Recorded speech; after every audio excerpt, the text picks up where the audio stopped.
ಗೋಲ್ಡ್‌ನಂತೆ Gulf ರಾಷ್ಟ್ರಗಳಿಂದ ಸದ್ಯ ಈಗ ರಾಜ್ಯಕ್ಕೆ ಕೂಡ ಏನು ಡೀಸೆಲ್ ಇರ್ಬೋದು ಅಥವಾ ತೈಲ ಉತ್ಪನ್ನಗಳು ಏನು ಮಾರಾಟ ಆಗ್ತಿರುವಂಥದ್ದು ಅಕ್ರಮವಾಗಿ ರಾಜ್ಯಕ್ಕೆ ಈ ಒಂದು ಕಳ್ಳ ಸಾಗಾಟನೆ ಕೂಡ ಆಗ್ತಿರುವಂಥದ್ದು.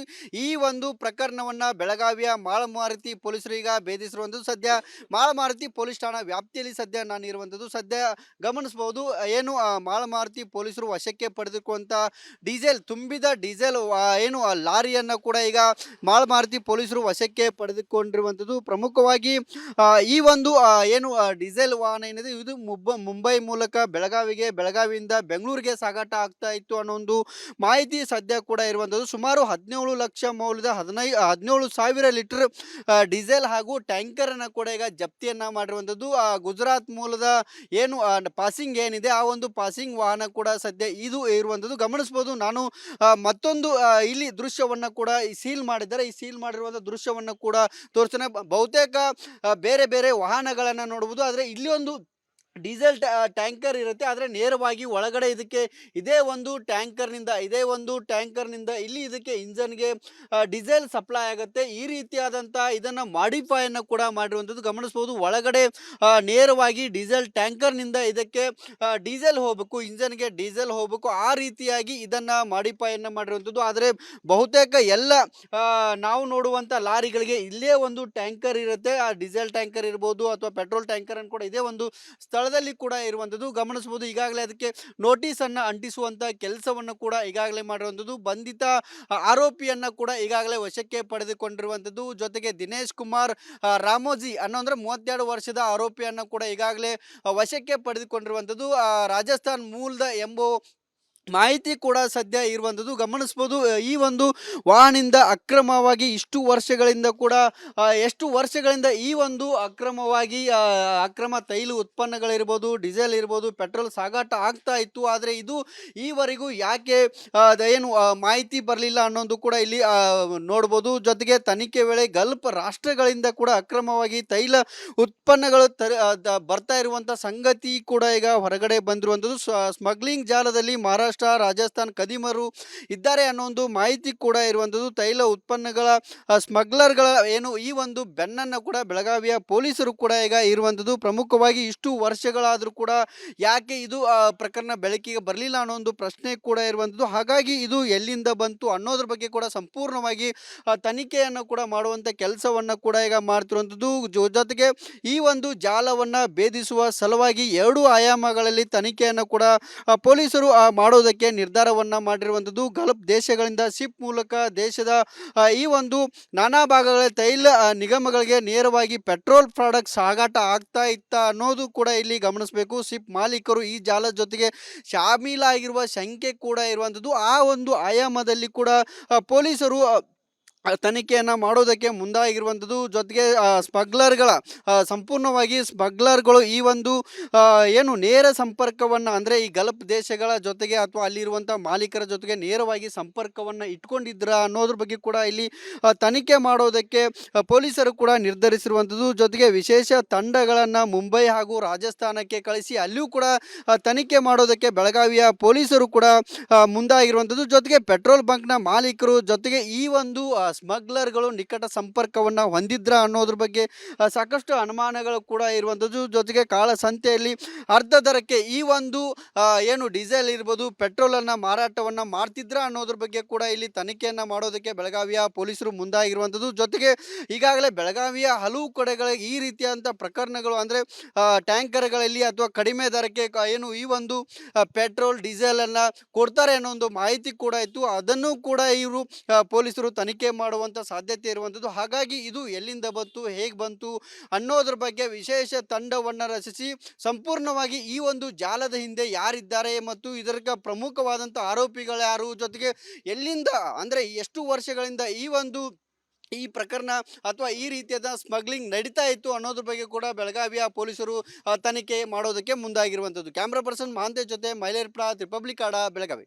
ಗೋಲ್ಡ್‌ನಂತೆ ಗಲ್ಫ್ ರಾಷ್ಟ್ರಗಳಿಂದ ಸದ್ಯ ಈಗ ರಾಜ್ಯಕ್ಕೆ ಕೂಡ ಏನು ಡೀಸೆಲ್ ಇರ್ಬೋದು ಅಥವಾ ತೈಲ ಉತ್ಪನ್ನಗಳು ಏನು ಮಾರಾಟ ಆಗ್ತಿರುವಂಥದ್ದು ಅಕ್ರಮವಾಗಿ ರಾಜ್ಯಕ್ಕೆ ಈ ಒಂದು ಕಳ್ಳ ಸಾಗಾಟನೆ ಕೂಡ ಆಗ್ತಿರುವಂಥದ್ದು. ಈ ಒಂದು ಪ್ರಕರಣವನ್ನ ಬೆಳಗಾವಿಯ ಮಾಳಮಾರುತಿ ಪೊಲೀಸರು ಈಗ ಭೇದಿಸಿರುವಂಥದ್ದು. ಸದ್ಯ ಮಾಳಮಾರುತಿ ಪೊಲೀಸ್ ಠಾಣಾ ವ್ಯಾಪ್ತಿಯಲ್ಲಿ ಸದ್ಯ ನಾನಿರುವಂಥದ್ದು. ಸದ್ಯ ಗಮನಿಸಬಹುದು ಏನು ಮಾಳಮಾರುತಿ ಪೊಲೀಸರು ವಶಕ್ಕೆ ಪಡೆದುಕೊಂತ ಡೀಸೆಲ್ ಏನು ಲಾರಿಯನ್ನ ಕೂಡ ಈಗ ಮಾಳಮಾರುತಿ ಪೊಲೀಸರು ವಶಕ್ಕೆ ಪಡೆದುಕೊಂಡಿರುವಂಥದ್ದು. ಪ್ರಮುಖವಾಗಿ ಈ ಒಂದು ಏನು ಡೀಸೆಲ್ ವಾಹನ ಏನಿದೆ ಇದು ಮುಂಬೈ ಮೂಲಕ ಬೆಳಗಾವಿಯಿಂದ ಬೆಂಗಳೂರಿಗೆ ಸಾಗಾಟ ಆಗ್ತಾ ಇತ್ತು ಅನ್ನೋ ಒಂದು ಮಾಹಿತಿ ಸದ್ಯ ಕೂಡ ಇರುವಂಥದ್ದು. ಸುಮಾರು 17 ಲಕ್ಷ ಮೌಲ್ಯದ 17,000 ಲೀಟರ್ ಡೀಸೆಲ್ ಹಾಗೂ ಟ್ಯಾಂಕರ್ ಅನ್ನ ಕೂಡ ಈಗ ಜಪ್ತಿಯನ್ನ ಮಾಡಿರುವಂಥದ್ದು. ಗುಜರಾತ್ ಮೂಲದ ಏನು ಪಾಸಿಂಗ್ ಏನಿದೆ ಆ ಒಂದು ಪಾಸಿಂಗ್ ವಾಹನ ಕೂಡ ಸದ್ಯ ಇದು ಇರುವಂಥದ್ದು. ಗಮನಿಸಬಹುದು ನಾನು ಮತ್ತೊಂದು ಇಲ್ಲಿ ದೃಶ್ಯವನ್ನ ಕೂಡ ಸೀಲ್ ಮಾಡಿದ್ದಾರೆ. ಈ ಸೀಲ್ ಮಾಡಿರುವಂಥ ದೃಶ್ಯವನ್ನ ಕೂಡ ತೋರಿಸ್ತೇನೆ. ಬಹುತೇಕ ಬೇರೆ ಬೇರೆ ವಾಹನಗಳನ್ನ ನೋಡಬಹುದು. ಆದ್ರೆ ಇಲ್ಲಿ ಒಂದು ಡೀಸೆಲ್ ಟ್ಯಾಂಕರ್ ಇರುತ್ತೆ. ಆದರೆ ನೇರವಾಗಿ ಒಳಗಡೆ ಇದಕ್ಕೆ ಇದೇ ಒಂದು ಟ್ಯಾಂಕರ್ನಿಂದ ಇಲ್ಲಿ ಇದಕ್ಕೆ ಇಂಜನ್ಗೆ ಡೀಸೆಲ್ ಸಪ್ಲೈ ಆಗುತ್ತೆ. ಈ ರೀತಿಯಾದಂಥ ಇದನ್ನು ಮಾಡಿಫೈಯನ್ನು ಕೂಡ ಮಾಡಿರುವಂಥದ್ದು ಗಮನಿಸ್ಬೋದು. ಒಳಗಡೆ ನೇರವಾಗಿ ಡೀಸೆಲ್ ಟ್ಯಾಂಕರ್ನಿಂದ ಇದಕ್ಕೆ ಡೀಸೆಲ್ ಹೋಗಬೇಕು, ಇಂಜನ್ಗೆ ಡೀಸೆಲ್ ಹೋಗಬೇಕು, ಆ ರೀತಿಯಾಗಿ ಇದನ್ನು ಮಾಡಿಫೈಯನ್ನು ಮಾಡಿರುವಂಥದ್ದು. ಆದರೆ ಬಹುತೇಕ ಎಲ್ಲ ನಾವು ನೋಡುವಂಥ ಲಾರಿಗಳಿಗೆ ಇಲ್ಲೇ ಒಂದು ಟ್ಯಾಂಕರ್ ಇರುತ್ತೆ. ಆ ಡೀಸೆಲ್ ಟ್ಯಾಂಕರ್ ಇರ್ಬೋದು ಅಥವಾ ಪೆಟ್ರೋಲ್ ಟ್ಯಾಂಕರ್ ಅನ್ನು ಕೂಡ ಇದೇ ಒಂದು ಸ್ಥಳದಲ್ಲಿ ಕೂಡ ಇರುವಂಥದ್ದು ಗಮನಿಸಬಹುದು. ಈಗಾಗಲೇ ಅದಕ್ಕೆ ನೋಟಿಸ್ ಅನ್ನ ಅಂಟಿಸುವಂತ ಕೆಲಸವನ್ನು ಕೂಡ ಈಗಾಗಲೇ ಮಾಡಿರುವಂಥದ್ದು. ಬಂಧಿತ ಆರೋಪಿಯನ್ನ ಕೂಡ ಈಗಾಗಲೇ ವಶಕ್ಕೆ ಪಡೆದುಕೊಂಡಿರುವಂಥದ್ದು. ಜೊತೆಗೆ ದಿನೇಶ್ ಕುಮಾರ್ ರಾಮೋಜಿ ಅನ್ನೋ 32 ವರ್ಷದ ಆರೋಪಿಯನ್ನ ಕೂಡ ಈಗಾಗಲೇ ವಶಕ್ಕೆ ಪಡೆದುಕೊಂಡಿರುವಂಥದ್ದು. ರಾಜಸ್ಥಾನ್ ಮೂಲದ ಎಂಬೋ ಮಾಹಿತಿ ಕೂಡ ಸದ್ಯ ಇರುವಂಥದ್ದು ಗಮನಿಸ್ಬೋದು. ಈ ಒಂದು ವಾಹನದಿಂದ ಅಕ್ರಮವಾಗಿ ಎಷ್ಟು ವರ್ಷಗಳಿಂದ ಈ ಒಂದು ಅಕ್ರಮ ತೈಲ ಉತ್ಪನ್ನಗಳಿರ್ಬೋದು, ಡೀಸೆಲ್ ಇರ್ಬೋದು, ಪೆಟ್ರೋಲ್ ಸಾಗಾಟ ಆಗ್ತಾ ಇತ್ತು. ಆದರೆ ಇದು ಈವರೆಗೂ ಯಾಕೆ ಏನು ಮಾಹಿತಿ ಬರಲಿಲ್ಲ ಅನ್ನೋದು ಕೂಡ ಇಲ್ಲಿ ನೋಡ್ಬೋದು. ಜೊತೆಗೆ ತನಿಖೆ ವೇಳೆ ಗಲ್ಫ್ ರಾಷ್ಟ್ರಗಳಿಂದ ಕೂಡ ಅಕ್ರಮವಾಗಿ ತೈಲ ಉತ್ಪನ್ನಗಳು ಬರ್ತಾ ಇರುವಂಥ ಸಂಗತಿ ಕೂಡ ಈಗ ಹೊರಗಡೆ ಬಂದಿರುವಂಥದ್ದು. ಸ್ಮಗ್ಲಿಂಗ್ ಜಾಲದಲ್ಲಿ ಮಹಾರಾಷ್ಟ್ರ, ರಾಜಸ್ಥಾನ್ ಕದಿಮರು ಇದ್ದಾರೆ ಅನ್ನೋ ಒಂದು ಮಾಹಿತಿ ಕೂಡ ಇರುವಂಥದ್ದು. ತೈಲ ಉತ್ಪನ್ನಗಳ ಸ್ಮಗ್ಲರ್ಗಳ ಏನು ಈ ಒಂದು ಬೆನ್ನನ್ನು ಕೂಡ ಬೆಳಗಾವಿಯ ಪೊಲೀಸರು ಕೂಡ ಈಗ ಇರುವಂಥದ್ದು. ಪ್ರಮುಖವಾಗಿ ಇಷ್ಟು ವರ್ಷಗಳಾದರೂ ಕೂಡ ಯಾಕೆ ಇದು ಪ್ರಕರಣ ಬೆಳಕಿಗೆ ಬರಲಿಲ್ಲ ಅನ್ನೋ ಒಂದು ಪ್ರಶ್ನೆ ಕೂಡ ಇರುವಂಥದ್ದು. ಹಾಗಾಗಿ ಇದು ಎಲ್ಲಿಂದ ಬಂತು ಅನ್ನೋದ್ರ ಬಗ್ಗೆ ಕೂಡ ಸಂಪೂರ್ಣವಾಗಿ ತನಿಖೆಯನ್ನು ಕೂಡ ಮಾಡುವಂಥ ಕೆಲಸವನ್ನು ಕೂಡ ಈಗ ಮಾಡ್ತಿರುವಂಥದ್ದು. ಜೊತೆಗೆ ಈ ಒಂದು ಜಾಲವನ್ನು ಭೇದಿಸುವ ಸಲುವಾಗಿ 2 ಆಯಾಮಗಳಲ್ಲಿ ತನಿಖೆಯನ್ನು ಕೂಡ ಪೊಲೀಸರು ಮಾಡೋದಕ್ಕೆ ನಿರ್ಧಾರವನ್ನ ಮಾಡಿರುವಂಥದ್ದು. ಗಲ್ಫ್ ದೇಶಗಳಿಂದ ಶಿಪ್ ಮೂಲಕ ದೇಶದ ಈ ಒಂದು ನಾನಾ ಭಾಗಗಳ ತೈಲ ನಿಗಮಗಳಿಗೆ ನೇರವಾಗಿ ಪೆಟ್ರೋಲ್ ಪ್ರಾಡಕ್ಟ್ ಸಾಗಾಟ ಆಗ್ತಾ ಇತ್ತ ಅನ್ನೋದು ಕೂಡ ಇಲ್ಲಿ ಗಮನಿಸಬೇಕು. ಶಿಪ್ ಮಾಲೀಕರು ಈ ಜಾಲದ ಜೊತೆಗೆ ಶಾಮೀಲಾಗಿರುವ ಸಂಖ್ಯೆ ಕೂಡ ಇರುವಂಥದ್ದು. ಆ ಒಂದು ಆಯಾಮದಲ್ಲಿ ಕೂಡ ಪೊಲೀಸರು ತನಿಖೆಯನ್ನು ಮಾಡೋದಕ್ಕೆ ಮುಂದಾಗಿರುವಂಥದ್ದು. ಜೊತೆಗೆ ಸಂಪೂರ್ಣವಾಗಿ ಸ್ಮಗ್ಲರ್ಗಳು ಈ ಒಂದು ಏನು ನೇರ ಸಂಪರ್ಕವನ್ನು ಅಂದರೆ ಈ ಗಲ್ಫ್ ದೇಶಗಳ ಜೊತೆಗೆ ಅಥವಾ ಅಲ್ಲಿರುವಂಥ ಮಾಲೀಕರ ಜೊತೆಗೆ ನೇರವಾಗಿ ಸಂಪರ್ಕವನ್ನು ಇಟ್ಕೊಂಡಿದ್ರ ಅನ್ನೋದ್ರ ಬಗ್ಗೆ ಕೂಡ ಇಲ್ಲಿ ತನಿಖೆ ಮಾಡೋದಕ್ಕೆ ಪೊಲೀಸರು ಕೂಡ ನಿರ್ಧರಿಸಿರುವಂಥದ್ದು. ಜೊತೆಗೆ ವಿಶೇಷ ತಂಡಗಳನ್ನು ಮುಂಬೈ ಹಾಗೂ ರಾಜಸ್ಥಾನಕ್ಕೆ ಕಳಿಸಿ ಅಲ್ಲಿಯೂ ಕೂಡ ತನಿಖೆ ಮಾಡೋದಕ್ಕೆ ಬೆಳಗಾವಿಯ ಪೊಲೀಸರು ಕೂಡ ಮುಂದಾಗಿರುವಂಥದ್ದು. ಜೊತೆಗೆ ಪೆಟ್ರೋಲ್ ಬಂಕ್ನ ಮಾಲೀಕರು ಜೊತೆಗೆ ಈ ಒಂದು ಸ್ಮಗ್ಲರ್ಗಳು ನಿಕಟ ಸಂಪರ್ಕವನ್ನು ಹೊಂದಿದ್ರ ಅನ್ನೋದ್ರ ಬಗ್ಗೆ